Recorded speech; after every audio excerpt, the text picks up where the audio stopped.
Arya Penangsang menarik napas dalam-dalam.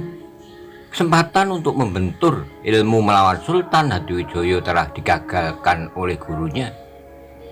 "Silakan kalian berdua duduk kembali," kata Sunan Kudus. Keduanya tidak menjawab. Sultan Hadiwijaya dan Arya Penangsang kemudian duduk di kursi semula. Mengetahui Sultan Hadiwijaya dan Arya Penangsang telah duduk kembali, maka semua pengikut dari Pajang dan Jipang juga kembali duduk bersila di lantai pendopo. "Hormat saya untuk Kanjeng Sunan Kudus," kata Sultan Hadiwijaya. "Ya, sama-sama Kanjeng Sultan. Hormat saya untuk Kanjeng Sultan Pajang," kata Sunan Kudus. "Saya mohon maaf Kanjeng Sunan.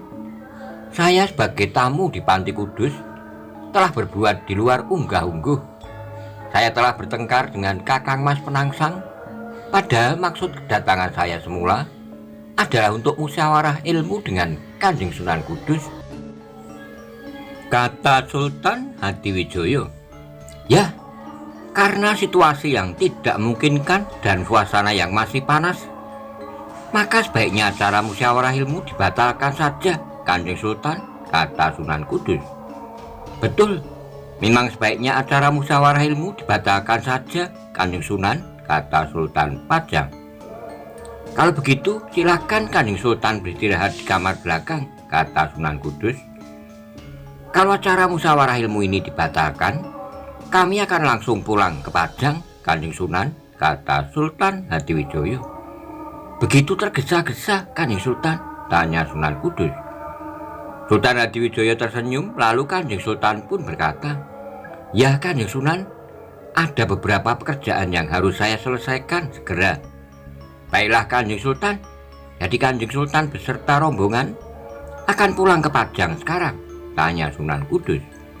"Ya Kanjeng Sunan, kami mohon pamit," kata Kanjeng Sultan. Lalu Sultan Hadiwijaya bangkit berdiri dari kursinya menyalami Sunan Kudus, diikuti oleh Pemanahan, Penjawi, Juru Martani, dan Sutawijaya. "Silahkan Kanjeng Sultan, semoga selamat di perjalanan," kata Sunan Kudus. "Terima kasih, kami mohon pamit Kakang Mas Penangsang," kata Kanjeng Sultan. "Ya," jawab Arya Penangsang pendek tanpa melihat ke arah Sultan Hadiwijaya. Sultan Hadiwijaya berjalan turun dari pendopo bersama keempat pengikutnya, lalu menghampiri kudanya yang dijaga oleh beberapa orang santri. "Sekarang kita menuju pesanggrahan Donorojo di kaki Gunung Muria," kata Kanjeng Sultan kepada pengikutnya. Beberapa saat kemudian, 5 ekor kuda telah berjalan keluar dari Regol Panti Kudus menuju ke selatan. Tidak jauh dari Regol Panti Kudus, Sultan Hadiwijaya menghentikan kudanya. Karena di tepi jalan telah berdiri 2 orang Nayaka Praja Pajang, Ngabei Wuragil bersama Penanggulan. Pemanahan, Penjawi, Juru Martani, Sutawijaya juga menghentikan kudanya di belakang kuda Kanjeng Sultan. "Ngabei Wuragil dan Penanggulan, kemarilah," kata Kanjeng Sultan. Kedua orang itu kemudian berjalan menghampiri Sultan Hadiwijaya. "Musyawarah ilmu dengan Kanjeng Sunan Kudus dibatalkan, Penanggulan. Sekarang kau pergilah ke tempat pasukan kita di hutan Pajimatan. Katakan pada Ngabei Wilomarto supaya memimpin para prajurit kembali ke Pajang. Sedangkan Ngabei Wuragil ikut dalam rombongan ke Bukit Donorojo," kata Sultan Hadiwijaya. "Sendika dawuh Kanjeng Sultan," kata Ngabei Wuragil dan Penanggulan. "Penanggulan, kau tunggu kami di Keraton Demak. Di Demak aku akan menemui Patih Wonosalam," kata Sultan Pajang. "Sendika dawuh Kanjeng Sultan," kata Penanggulan. Kakang Pemanahan, mari perjalanan kita lanjutkan ke Bukit Donorojo, menemui Kakang Mbok Ratu Kalinyamat, kata Sultan Pajang. Setelah itu kudanya dilarikan ke arah Bukit Donorojo yang terletak tidak jauh dari Bandar Diporo. Pemanahan, Penjawi, serta yang lainnya juga melarikan kudanya mengikuti kuda Kanjeng Sultan. Hanya Wenang Wulan yang menjalankan kudanya menuju hutan di dekat desa Pajimatan. Sultan Hadiwijaya maju kudanya tidak begitu kencang, derap kaki kuda terdengar di sekitar kaki Gunung Muria. Angin pagi yang kencang bertiup dari depan dan debu pun telah dihamburkan oleh kaki-kaki kuda rombongan berkuda dari Pajang. Sementara itu, setelah Sultan Pajang meninggalkan Panti Kudus, Arya Penangsang merasa sangat kecewa terhadap gurunya, Kanjeng Sunan Kudus. Arya Penangsang bangkit dari kursinya, lalu Sang Adipati pun berkata keras pada gurunya, "Bopo Sunan, kenapa Bopo Sunan memisah saya dan Adimas Hadiwijaya yang sudah siap bertarung? Kalau Bopo Sunan tadi tidak keluar dari ruang dalam dan tidak memisah kami yang sudah siap bertarung, tentu sekarang Adimas Hadiwijaya telah aku bunuh. Apakah kalau kau bertarung melawan Sultan Hadiwijaya, kau yang akan menangkan pertarungan itu, Penangsang?" tanya Sunan Kudus. "Saya akan menang, Bopo Sunan. Adimas Hadiwijaya tidak akan mampu menahan keris Kyai Setan Kober yang telah membara di ujung bilahnya," kata Penangsang. "Ah, kau Penangsang, sudah berkali-kali aku ingatkan, kau harus bersabar. Sekarang pun kau masih belum bisa bersabar, sehingga kali ini pun kau telah mengalami kekalahan," kata Sunan Kudus. "Saya mengalami kekalahan? Tidak, Bopo Sunan. Saya tidak kalah. Sekarang juga saya bersama 50 orang prajurit Jipang yang berada di hutan Tanggulangin akan mengejar rombongan Sultan Hadiwijaya," kata Arya Penangsang. "Jadi kau kesini membawa 50 orang prajurit Jipang yang sekarang berada di hutan Tanggulangin?" tanya gurunya. "Ya, Bopo Sunan. Para prajurit Jipang sudah siap mengejar rombongan Adimas Hadiwijaya," kata Arya Penangsang. "Kau bersama 50 orang prajurit Jipang akan mengejar mereka, dan kau sendiri yang akan bertarung melawan Sultan Hadiwijaya 1 lawan 1? tanya Sunan Kudus. "Ya, Bopo Sunan. Kali ini Adimas Sultan Hadiwijaya tidak akan dapat menghindar lagi," kata Adipati Jipang. "Penangsang, meskipun kau bersama puluhan prajurit Jipang yang kuat, jangan sekali-kali kau berani mengejar rombongan Sultan Hadiwijaya," kata Sunan Kudus. "Kenapa, Bopo Sunan?" tanya Penangsang. "Saat ini kalau kau melawan Sultan Hadiwijaya, ibarat seperti timun mungsuh duren. Kau sebagai timun melawan Sultan Hadiwijaya sebagai duriannya. Kau akan kalah, Penangsang," kata Sunan Kudus. "Bopo Sunan, seharusnya Bopo Sunan memberi semangat kepada saya, bukan malah memperlemah tekad saya seperti ini," kata Arya Penangsang. "Penangsang, saat ini kau memang tidak akan dapat mengalahkan Sultan Hadiwijaya. Kau tahu apa sebabnya? Mengapa kau akan kalah?" tanya gurunya. "Tidak tahu, Bopo Sunan," jawab Penangsang. "Aku sudah memberi kesempatan untuk membunuh Sultan Hadiwijaya dengan mudah, tapi kesempatan itu tidak kau pergunakan, Penangsang," kata Kanjeng Sunan. "Bopo Sunan memberi kesempatan kepada saya kapan? Saya tidak pernah merasa diberi kesempatan dan kemudahan untuk membunuh Adimas Hadiwijaya, Bopo Sunan," bantah Penangsang. "Kau ingat ketika aku berkata kepadamu, 'Ayo Penangsang, kau tunggu apa lagi? Cepat sarungkan kerismu.' Kau dengar itu, Penangsang? Waktu itu kau masih memegang keris Kyai Setan Kober yang dirangkapi Adipang Lebur Jagat, dan saat itu kau hanya berjarak selangkah 2 langkah dari Sultan Hadiwijaya yang telah menyarungkan kerisnya," kata gurunya.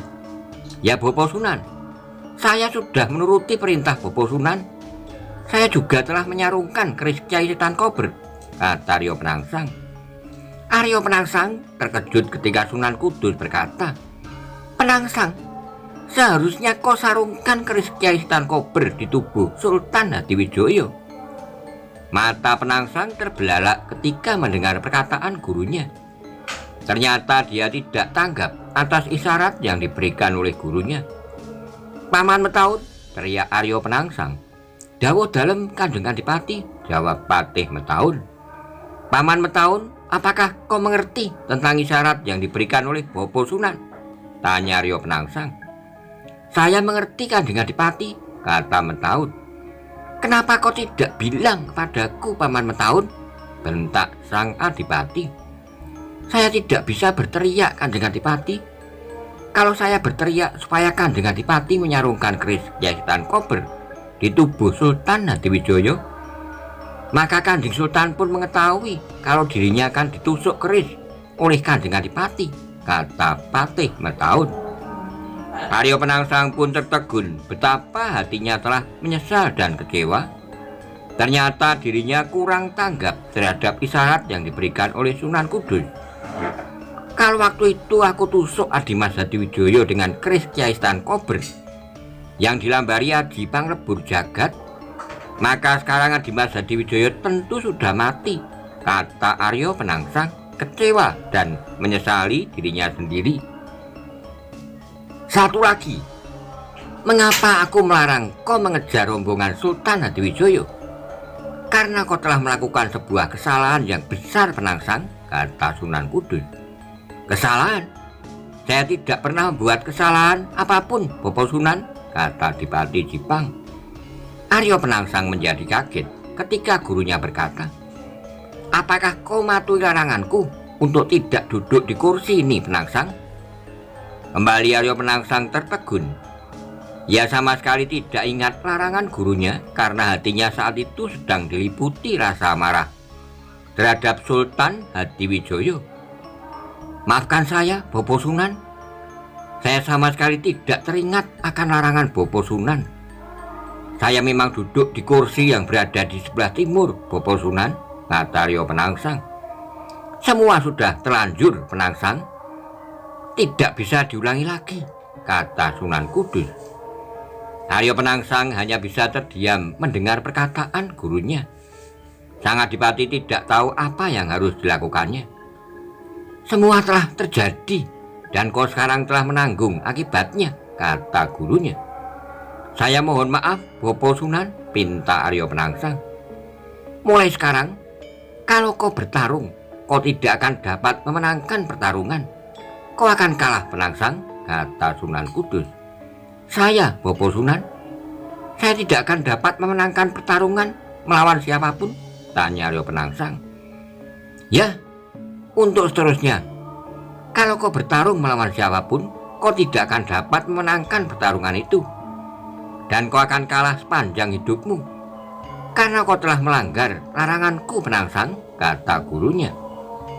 Mendengar perkataan gurunya, Aryo Penangsang menjadi cemas. "Mohon ampun, Bopo Sunan. Saya memang bersalah melanggar perintah Bopo Sunan. Tapi semua itu saya lakukan tidak dengan sengaja," kata Aryo Penangsang. "Sekarang apa keinginanmu, Penangsang?" tanya Kanjeng Sunan. "Mohon Bopo Sunan mengampuni kesalahan saya dan mencabut hukuman yang telah dijatuhkan kepada saya," pinta Aryo Penangsang. "Tidak bisa, Penangsang. Mulai saat ini kau akan menjadi pecundang terus-menerus panjang hidupmu," kata gurunya. "Apakah tidak bisa ditebus dengan sebuah laku atau sebuah perbuatan tertentu sehingga hukuman saya bisa dicabut, Bopo Sunan?" kata Aryo Penangsang. "Bisa, Penangsang. Tapi apakah kau sanggup melakukannya?" tanya Kanjeng Sunan Kudus. "Sanggup, Bopo Sunan. Laku seberat apapun saya sanggup melakukannya," kata Aryo Penangsang. "Apakah kau sanggup menahan nafsu ragawi selama 40 hari? tanya Sunan Kudus. "Sanggup? Maksud Bopo Sunan bagaimana? Apa yang harus saya lakukan?" tanya Aryo Penangsang. "Kau sanggup melakukan puasa dari pagi sampai sore selama 40 hari? tanya gurunya. "Sanggup, Bopo Sunan, jawab sang adipati. Apakah kau sanggup menahan nafsu amarah selama kau menjalankan puasa itu? Kata Sunan Kudus. Sanggup, Bopo Sunan, jawab Adipati Jipang. Kau harus sabar, tidak boleh marah, banyak melakukan sedekah, banyak membantu kawulo dari daerah manapun, bukan hanya kawulo Jipang saja, kata Kanjeng Sunan. Sanggup, Bopo Sunan, kata Penangsang. Kau harus bersikap memberi, paring sandang wong kawudan, paring pangan wong kaluwen, paring teken wong kalunyon. Apakah kau sanggup melakukannya, Penangsang? Tanya gurunya. Sanggup, Bopo Sunan, kata Ryo Penangsang. Itu kau lakukan secara terus-menerus selama 40 hari, kata Sunan Kudus. Baik, Bopo Sunan, akan saya jalankan selama 40 hari tanpa berhenti, kata Ryo Penangsang. Baiklah, besok pagi kau sudah mulai melakukan puasa. Sekarang kau beristirahatlah dulu, ingat, jangan pernah sekalipun kau bertarung sebelum puasamu. Selama 40 hari berakhir, ingat Penangsang, kata Sunan Kudus. Setelah itu Kanjeng Sunan masuk ke ruang dalam meninggalkan muridnya di pendopo. Di pendopo Aryo Penangsang memandang gurunya yang sedang memasuki ruang dalam. Kepalanya pun tertunduk lesu, lalu dipanggilnya Patih Metaun supaya agak mendekat. Paman Metaun, kau perintahkan Soreng Yudo untuk membawa para prajurit pulang ke Jipang. Sedangkan kita akan menginap semalam lagi. Kita akan pulang besok pagi, kata Adipati Jipang. Sendika dawuh Kanjeng Adipati, kata Patih Metaun. Kau harus membantu aku, Paman. Siapapun jangan buat aku marah sebelum laku puasa yang aku jalani berakhir selama 40 hari, kata Ryo Penangsang. Sendika dawuh Kanjeng Adipati, kata Patih Metaun. Dengan kepala tertunduk Aryo Penangsang berjalan menuju ke kamarnya. Sang Adipati pun menyesal mengapa bisa terjadi peristiwa seperti ini. Ketika Aryo Penangsang sedang beristirahat, sementara itu di arah barat laut pesantren Kudus, rombongan Sultan Hadiwijoyo masih terus memacu kudanya menuju Bukit Donorojo di kaki Gunung Muria. Mereka melarikan kudanya melingkari Gunung Muria beberapa kali. Mereka berhenti memberi kesempatan kudanya beristirahat. Dan ketika matahari telah mencapai puncak langit, sampailah mereka di pesanggerahan Donorojo.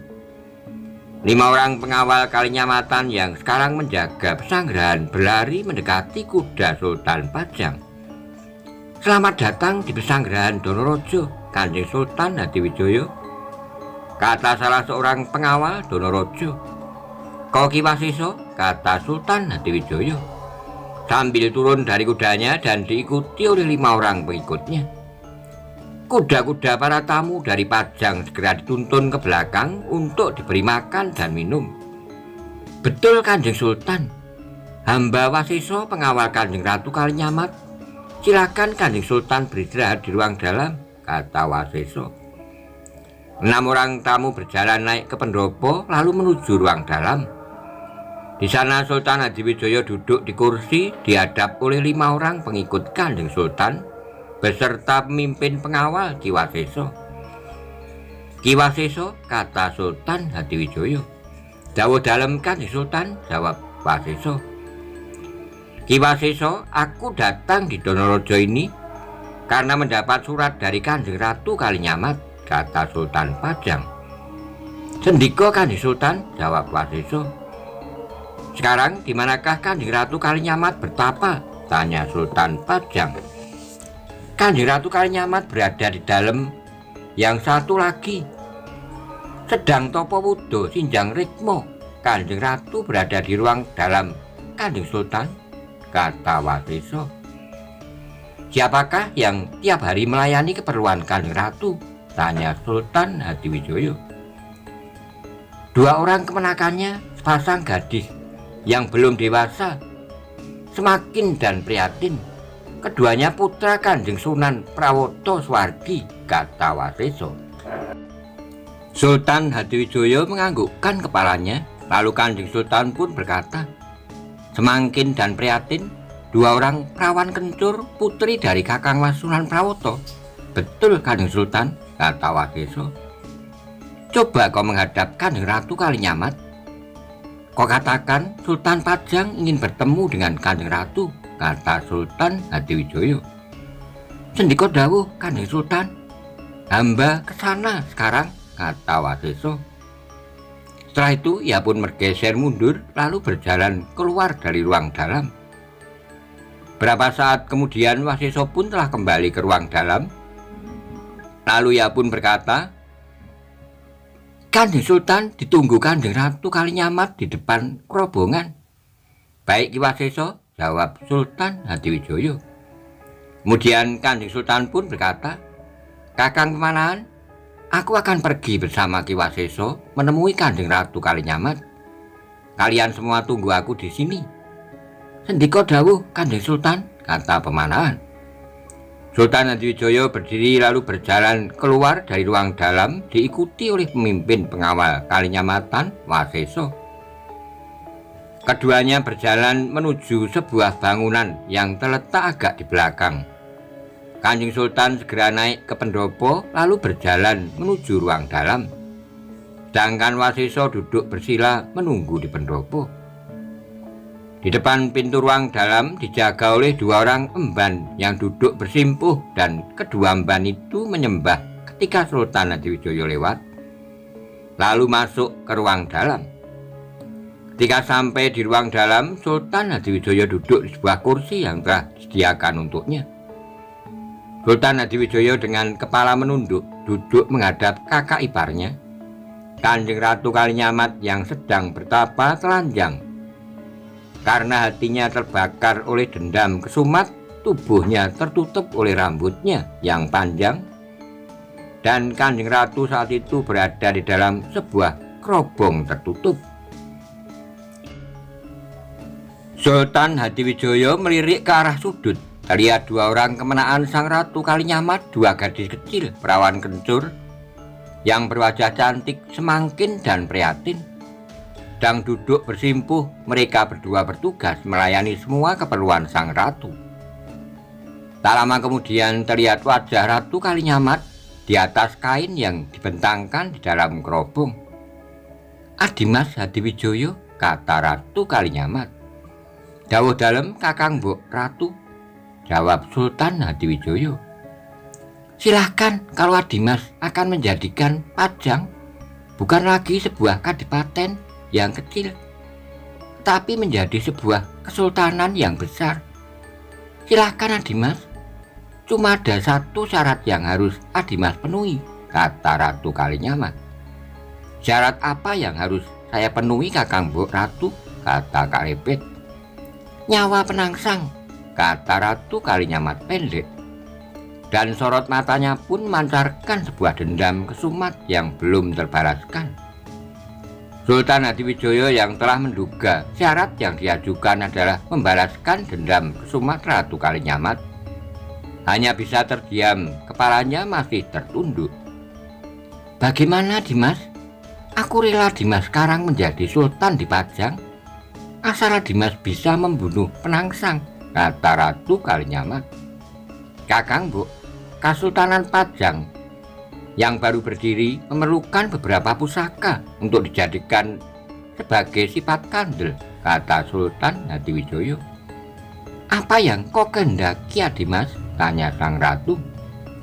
Pusaka Genggris Kyai Nogososro, Kyai Sabu Inten, Kyai Sengkelat dan beberapa pusaka Demak lainnya untuk dijadikan sebagai sifat kandel Kesultanan Pajang, kata Sultan Hadiwijoyo.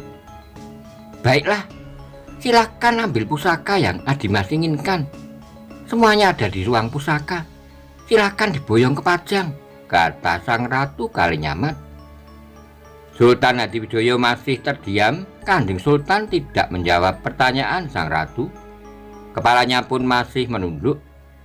Masih kurang apa lagi Adimas? Adimas melihat 2 gadis kemenakanku yang melayani aku ini. Sepasang perawan kencur, putra kakang Mas Prawoto yang bernama Semangkin dan Prihatin. Besok kalau mereka sudah dewasa, keduanya akan aku berikan kepadamu sebagai selir. Tapi ingat Adimas, imbalannya adalah nyawa Penangsang, kata Ratu Kalinyamat. Wajah Hadiwijaya masih menunduk, tetapi di sudut bibirnya tersungging sebuah senyuman dan kemenangan. Baiklah Kakang Mbok Ratu, aku terima pemberian Kakang Mbok Ratu. Akan aku bunuh Penangsang paling lama dalam waktu 1 warsa, kata Hadiwijaya. 1 warsa terlalu lama. Paling lama 1 condro, Adimas harus sudah bisa membunuh Penangsang, kata Ratu Kalinyamat. Kalau setengah warsa bagaimana Kakang Mbok? Saya janji sebelum 6 condro Penangsang sudah mati terbunuh, kata Sultan Hadiwijaya. Masih terlalu lama. Batas waktu membunuh Penangsang adalah 2 condro. Itu kalau Adimas ingin mendapat restuku untuk menjadi sultan di Pajang, yang kekuasaannya seluas kekuasaan Kesultanan Demak, kata Ratu Kalinyamat. Baiklah Kakang Mbok, sebelum 2 condro Kakang Mbok akan mendapat kabar kalau Penangsang telah mati, kata Sultan Hadiwijaya. Di dalam kerobong Ratu Kalinyamat menarik napas lega mendengar kesanggupan dari adik iparnya Sultan Hadiwijaya. Terima kasih Adimas, aku setuju dan merestui Adimas menjadi Sultan Pajang. Tetapi jangan lupa tugasmu Adimas, kata sang ratu. Lalu bagaimana tentang pusaka Ageng Demak yang saya minta untuk dijadikan sifat kandel Kesultanan Pajang, Kakang Mbok Ratu, tanya Sultan Pajang. Kau tunggu sebentar Adimas, akan aku buatkan surat. Berikan surat ini kepada Ki Patih Wonosalam, kata Ratu Kalinyamat. Saat kemudian Sultan Hadiwijaya tidak melihat wajah Ratu Kalinyamat karena sang ratu telah masuk ke dalam kerobong. Beberapa saat kemudian terdengar suara Ratu Kalinyamat dari dalam kerobong. Semangkin, Prihatin, coba kalian berdua masuk kemari. Semangkin dan Prihatin, 2 orang gadis yang belum dewasa, segera berdiri lalu berjalan menuju dan masuk ke dalam kerobong. Berapa saat kemudian sepasang gadis itu berjalan dengan laku dodok menuju ke tempat Sultan Hadiwijaya. Setelah sampai di depan Kanjeng Sultan, maka kedua orang gadis itu menyembah dan salah satu gadis itu memberikan sebuah bambu kecil yang berisi sebuah surat. Kanjeng Sultan, ini surat dari Kanjeng Ratu, kata salah satu gadis itu. Sultan Hadiwijaya tersenyum. Kanjeng Sultan menerima bambu kecil itu lalu bertanya, siapa namamu, Nduk Cahayu?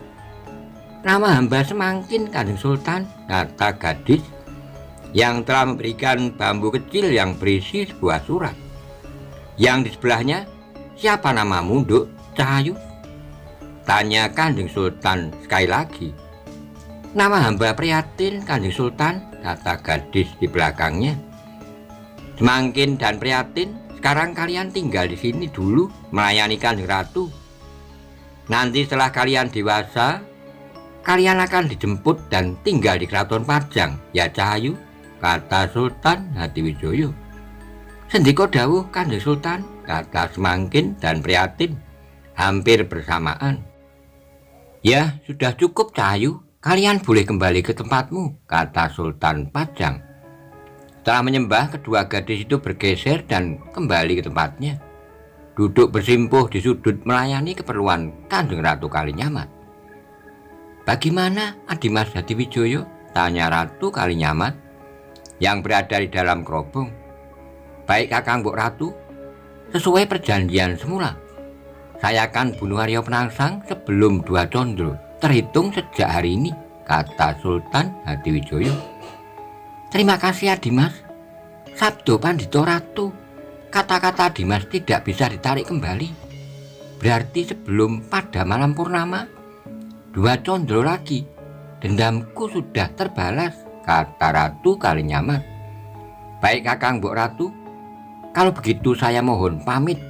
Saya akan kembali ke Demak menemui Ki Patih Wonosalam, kata Ratu Kalinyamat. Ya, tapi apakah Dimas malam ini tidak menginap di Donorojo saja? Tanya sang ratu. Tidak Kakang Mbok, mudah-mudahan nanti malam saya sudah sampai di Keraton Demak, kata Sultan Hadiwijaya. Baiklah Dimas, sampaikan sungkem saya untuk Kanjeng Ibu, kata Ratu Kalinyamat. Saya mohon pamit Kakang Mbok, kata Sultan Hadiwijoyo. Setelah itu Kanjeng Sultan berdiri dari kursi lalu berjalan keluar dari ruang dalam menuju pendopo. Sudah selesai Ki Waseso, kata Sultan Hadiwijoyo pada pemimpin pengawal Kalinyamatan.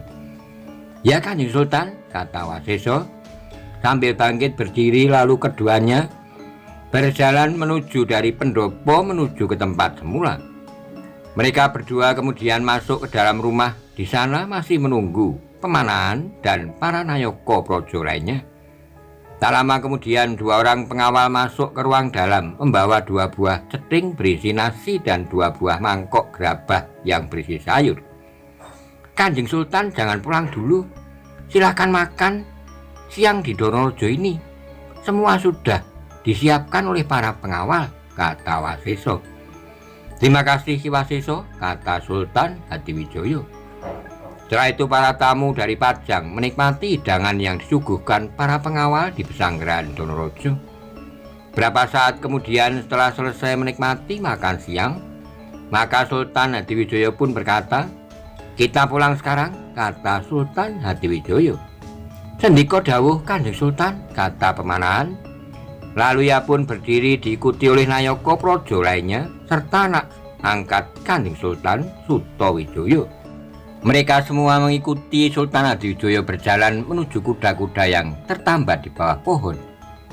Setelah semuanya naik ke atas punggung kudanya, Sultan Hadiwijoyo lalu berkata, kami pulang dulu Ki Waseso. Silakan Kanjeng Sultan, kata Waseso sambil badannya membungkuk hormat dan tangannya ngapurancang.